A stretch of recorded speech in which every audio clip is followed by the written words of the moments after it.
العالمين والصلاة والسلام على أشرف الأنبياء والمرسلين. Welcome to the third lecture of our beloved course, Language and IT. We talked last time about one CAL software, if you remember, the grammar software, the grammar program of Yazar, and we looked at some of its features and how it is useful, helpful, entertaining, and all of these good things about it. But it's very important that we know how to evaluate a CAL software. Why? Because we need to know whether this software is suitable to us or not. Just a simple example. Let's say that you want to use a CAL software that requires internet connection, but you don't have internet connection in your school or in your classroom. Would you say, well, this software is bad? No, it's not bad because you don't have internet connection, but it's maybe good. It might be good for other features, for other purposes, but for your purpose, because you don't have internet, it's not working for you, it's not going to help you. Well, this is just a simple example to show you the importance of evaluation. And today we are going to study CAL evaluation before we jump to Chapel evaluation. You remember last time we talked that I am going to present Chapel evaluation of that software. I thought it's better we start with CAL evaluation in general, and then we go to Chapel evaluation as one example of how CAL softwares are evaluated. So today's lecture is about CAL evaluation. Basic definitions.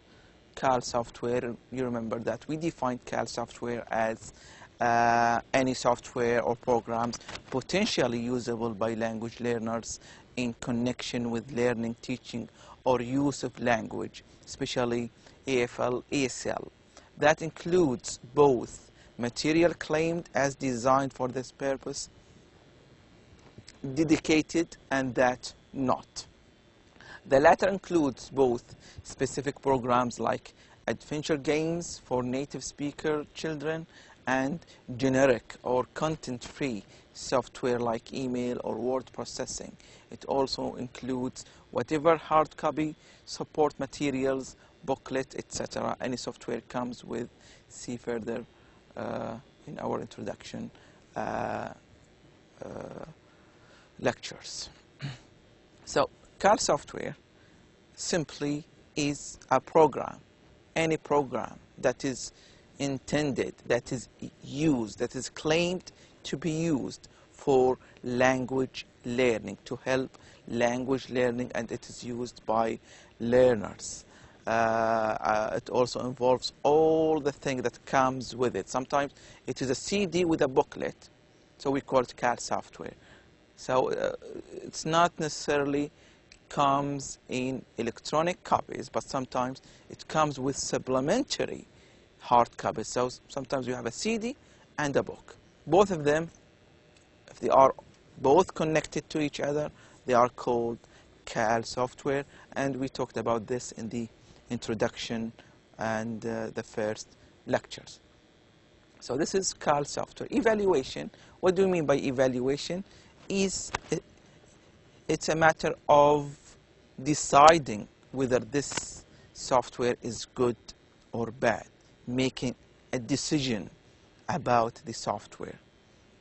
Well, it is the process of assessing the potential of the software, assessing whether this software is good or bad, and then there is a consequent decision.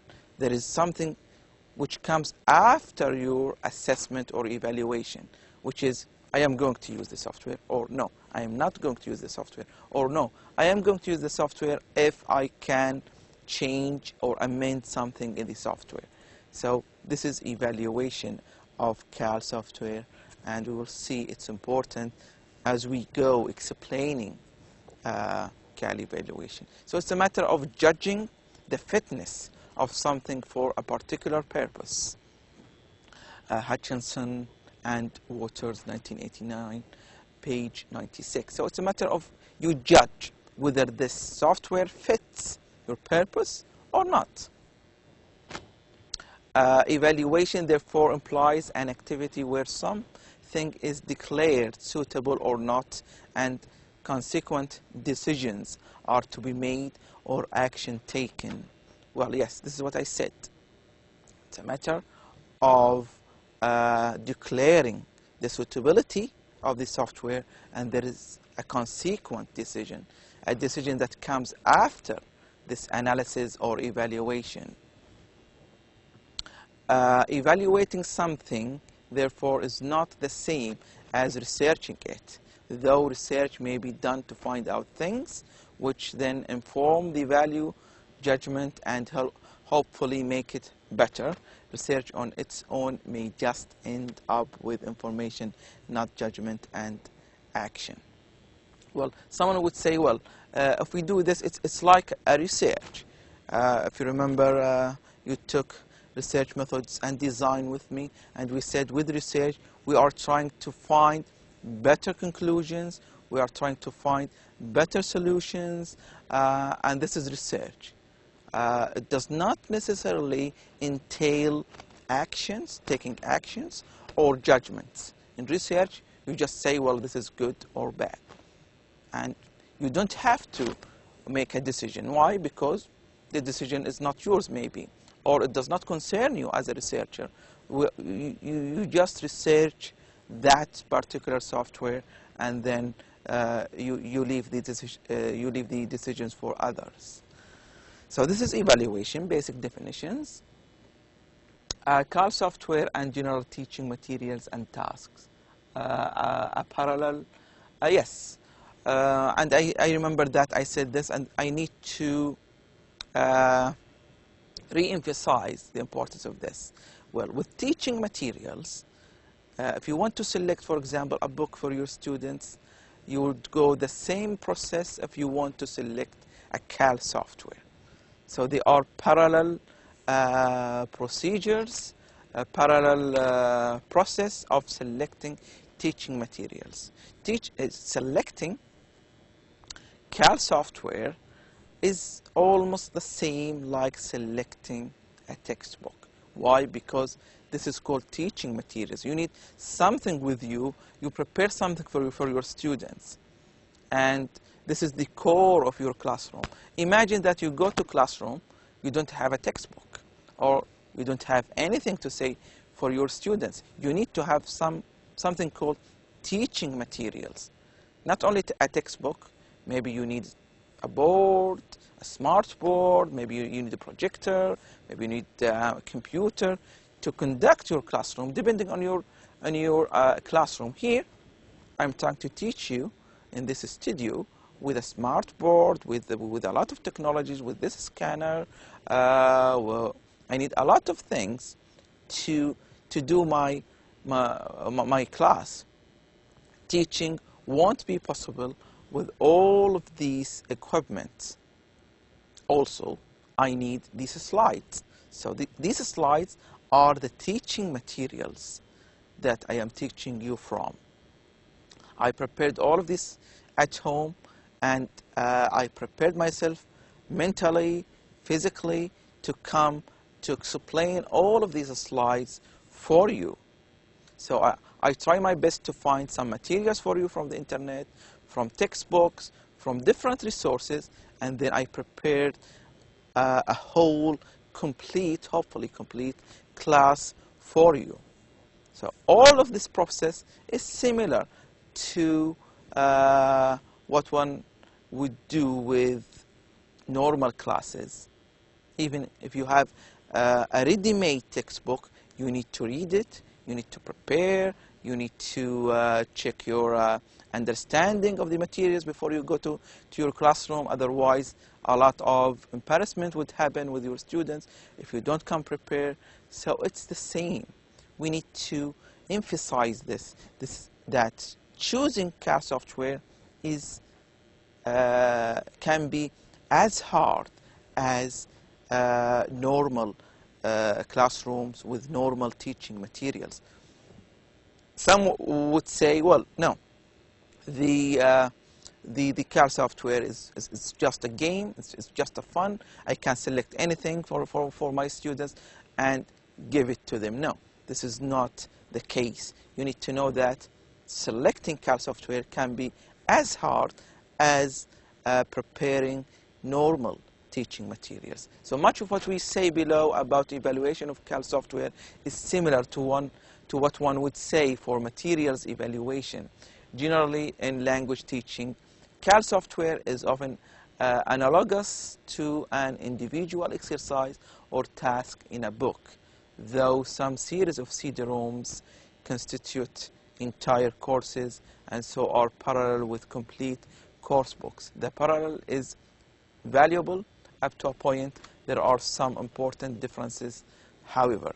Yes, there are some differences between normal teaching materials and CAD teaching materials, or evaluating teaching materials and evaluation of CAD software.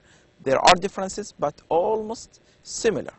Well, if you want to have, for example, a book about vocabulary and grammar, you want to check its value.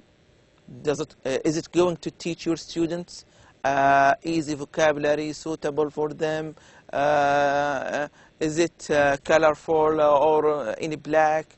Does it have easy language?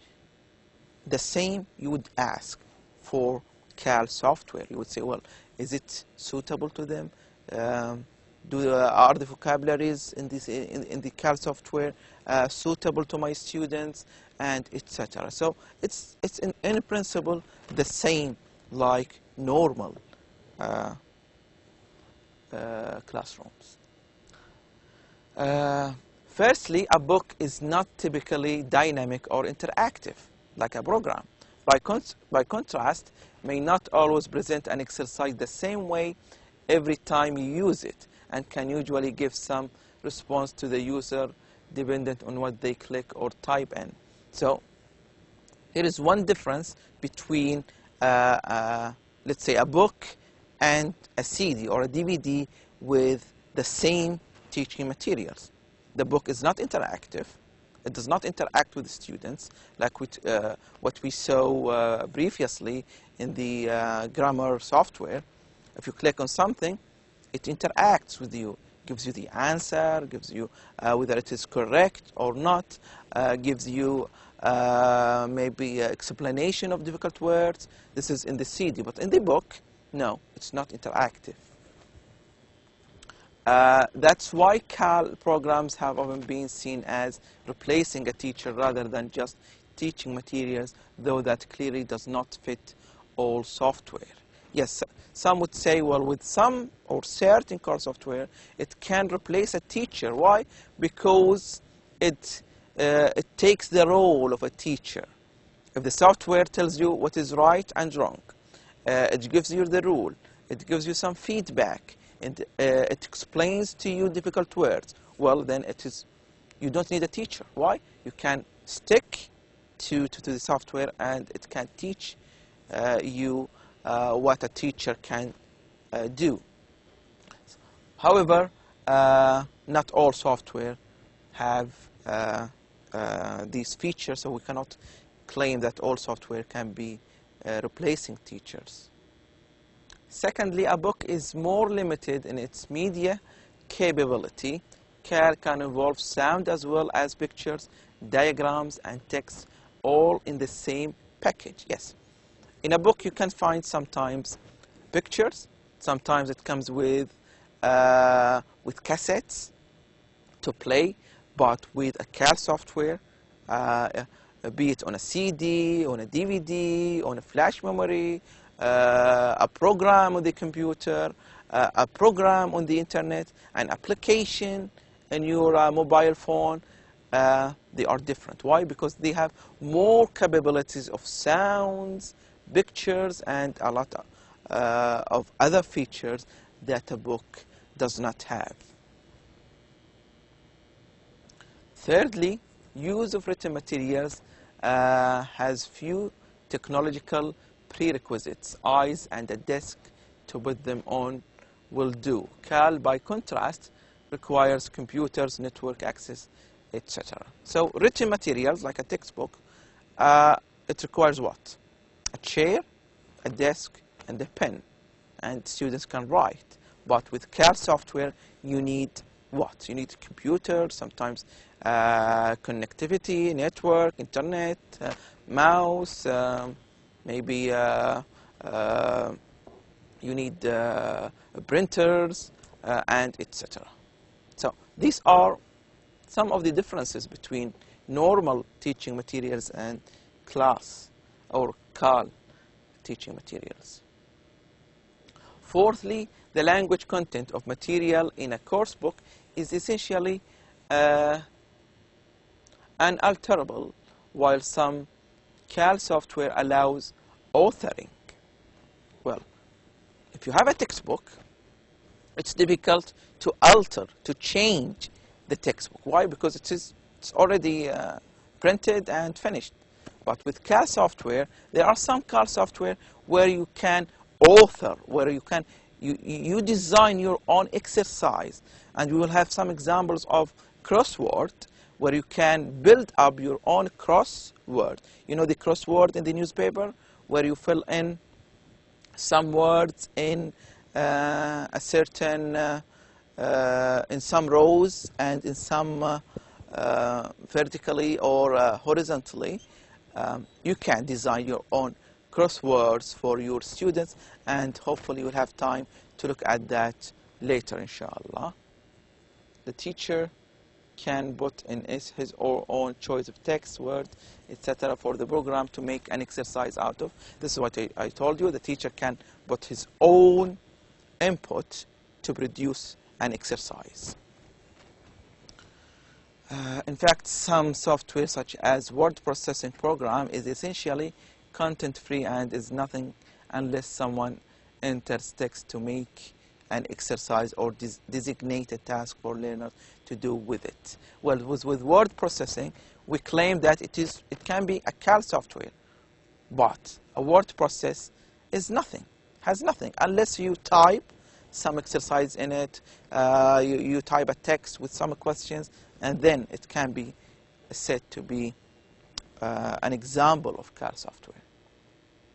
Fifthly, the activities to be done with each section of a course book are usually heavily constrained by the book itself, though there may be some latitude for the teacher to implement exercises in different ways and, of course, skip some materials. A CAL program, on the other hand, may be a very constrained or maybe almost entirely open in their respect.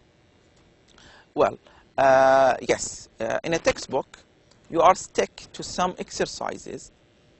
You as a teacher, you can skip some exercises. You can add more exercises from other resources, from other books. But with a CAL software, it can be both. It can be restricted or open. Open like an email. You can ask your students to write emails to each other, so it's not restricted. But there are some games, like hangman games, you cannot skip to the next exercise until you finish exercise number 1. So here is the restriction of CAL software.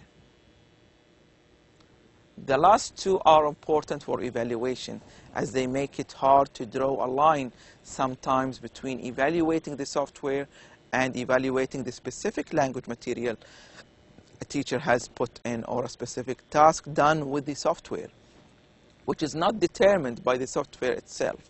The borderline between evaluating software in itself as a material and evaluating some proposed or imagined use of the software becomes impossible to maintain. Well, we need to take this into consideration. And I mentioned this earlier. evaluating the software itself and evaluating the use of the software are two different things, and there is a borderline between them. You cannot see it sometime.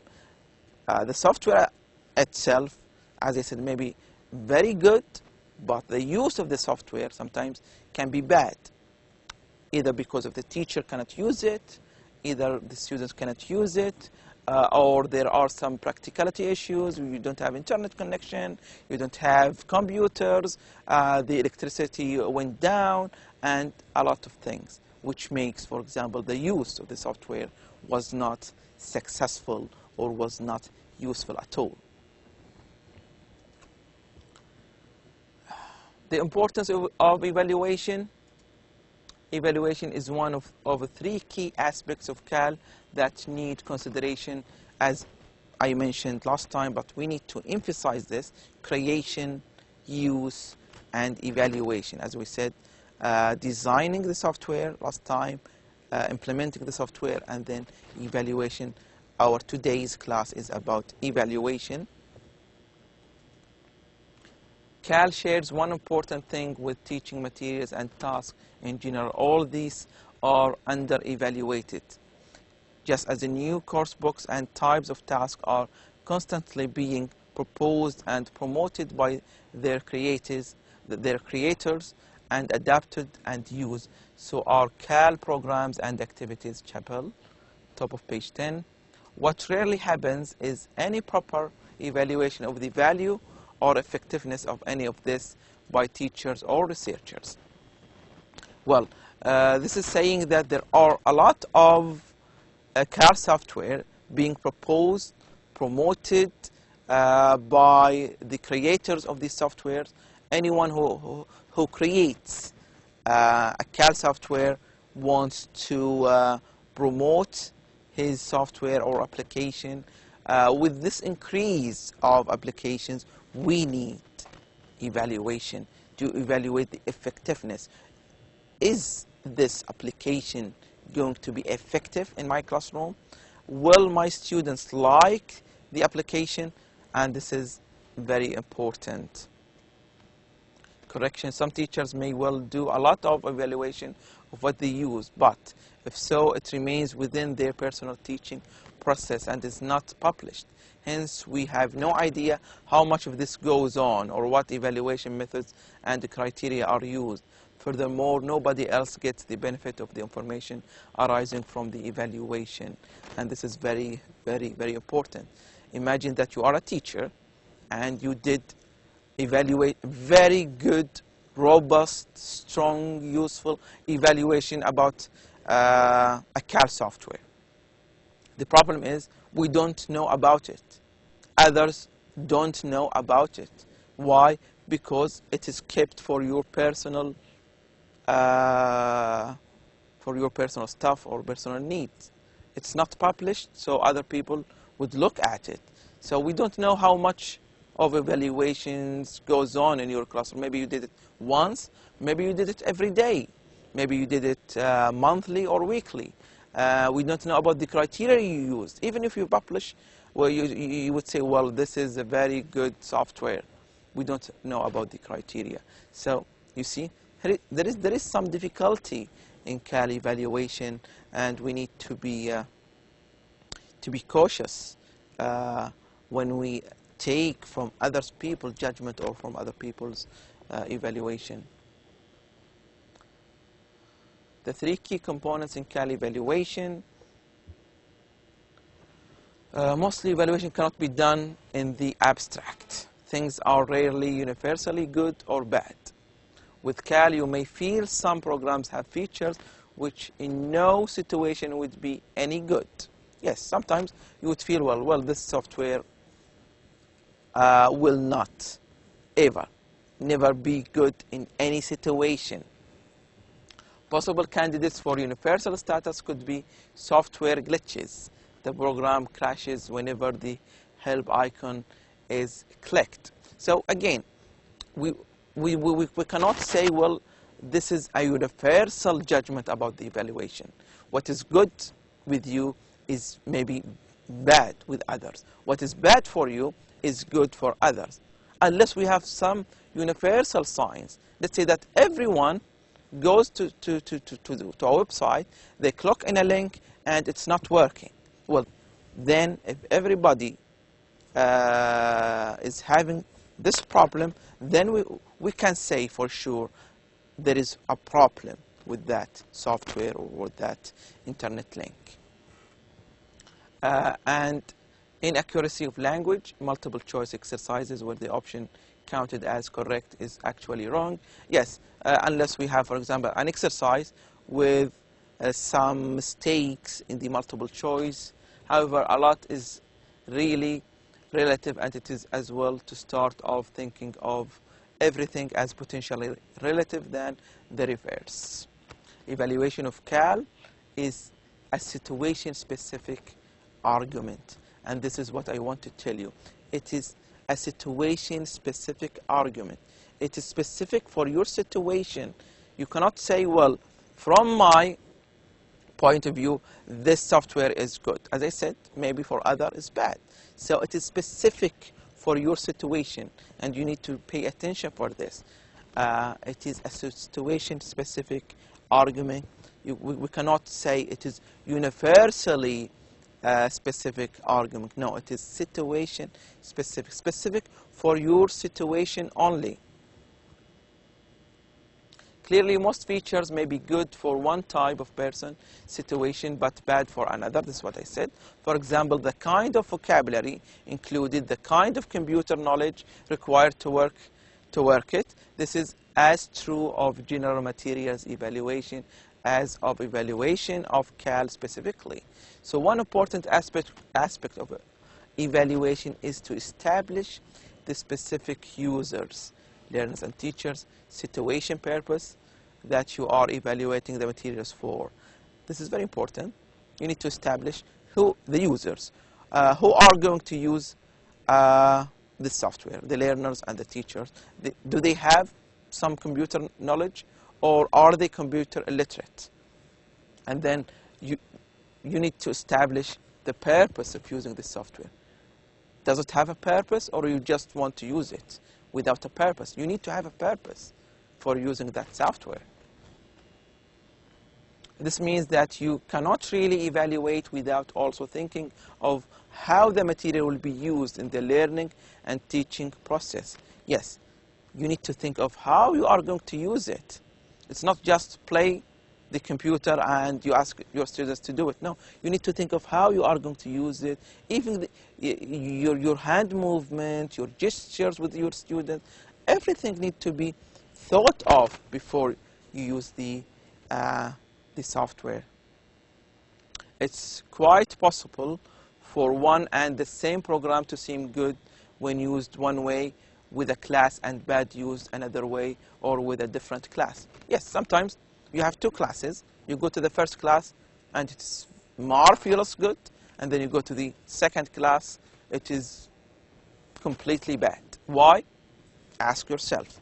It's either you haven't thought very well about it, or maybe your learners, your first class are very good learners, the second class are bad learners, and they don't know about computers. So this can happen. This can happen that sometimes the use of one software differs from one class to another with the same teacher.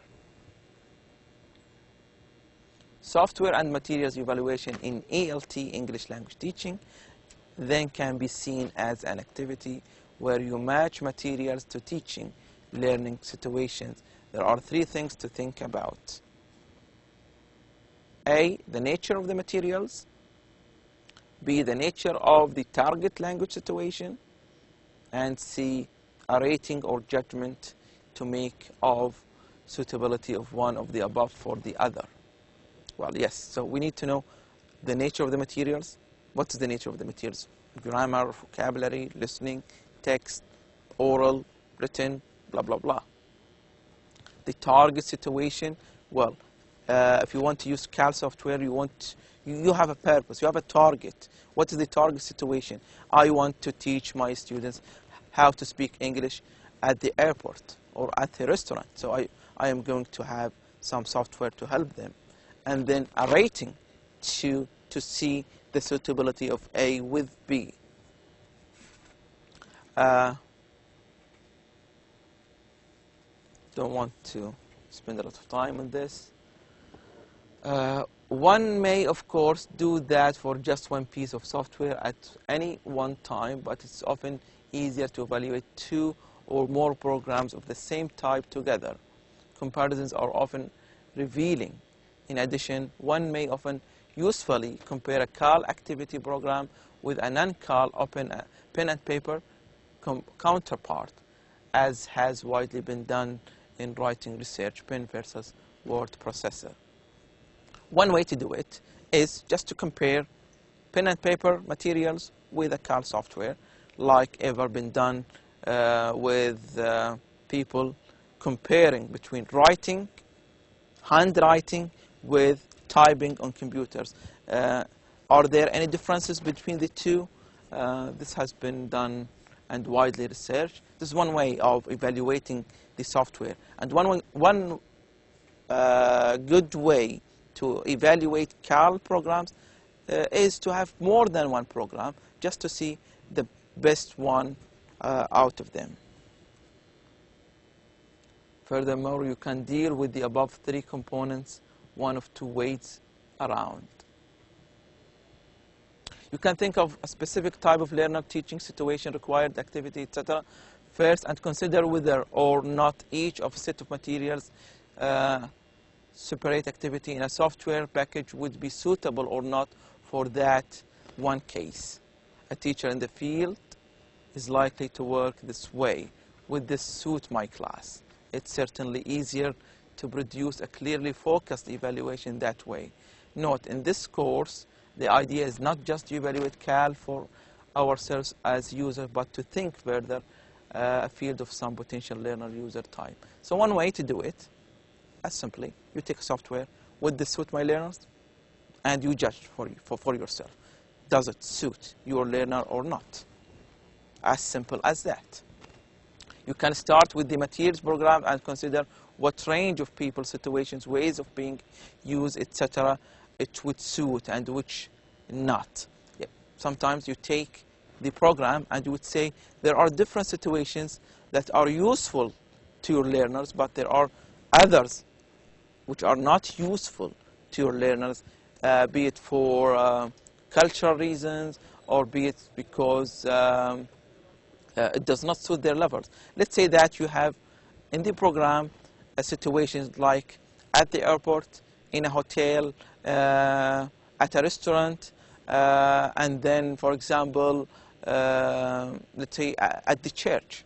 You say, well, at the church, no. It does not suit my learners because we are Muslims and I want to teach them what they do at the church. So this is another way to do it. You scan all the proposed situations in the program before you select the ones suitable for your learners, either because of cultural reasons or for proficiency reasons, like it is way higher than your students. When the evaluation is done, this is very important. Either you evaluate before you purchase the software, or after you purchase the software, or after you implement and use the software. So evaluation of materials prior to purchasing them, before you purchase them, or you evaluate after purchasing them, and you see whether it is available or not, or you evaluate after you purchased, after you acquired the program and you used it with some learners. Here, what is called empirical evaluation. In number 1 and 2, they are called judgmental evaluation. And pay attention to this.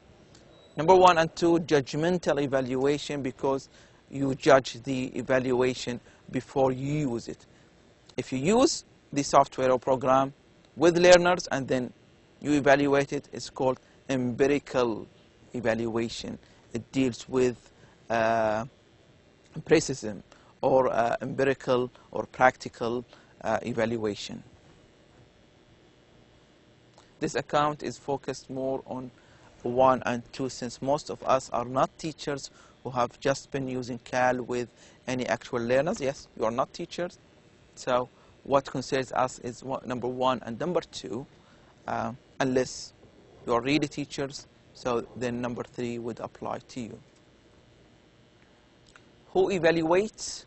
It's very important. The evaluators we are thinking of here are primarily teachers, language teachers, though, of course, other people evaluate materials too. Yes, anyone can evaluate, given the fact that he has the knowledge.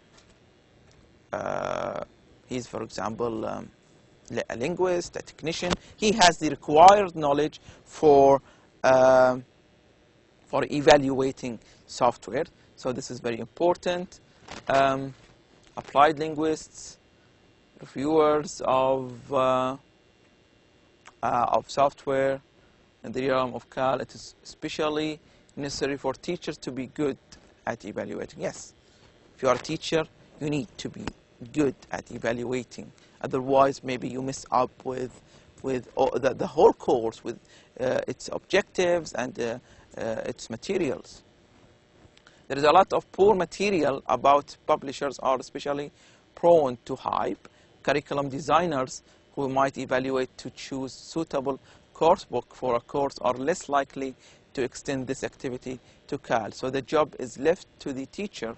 Only a few teachers write their own CAL software compared with the number who might write bits and pieces of their own non-CAL teaching materials. Well, yes, sometimes with curriculum designers, they might evaluate, but they would not extend so much, including CAL software. So it's left for teachers, and the number of teachers who design software, of course, is less than those who write normal teaching materials and prepare normal pen and paper teaching materials. Most rely on professional products. Yes, most of teachers rely on professional products. They cannot design their own software like professional products, so they go for big companies, big name companies, and buy softwares from them. Sorry, it is a repeated slide. So this is it about evaluation. We'll continue talking about it next class, inshallah. Thank you for watching and listening, and all the best.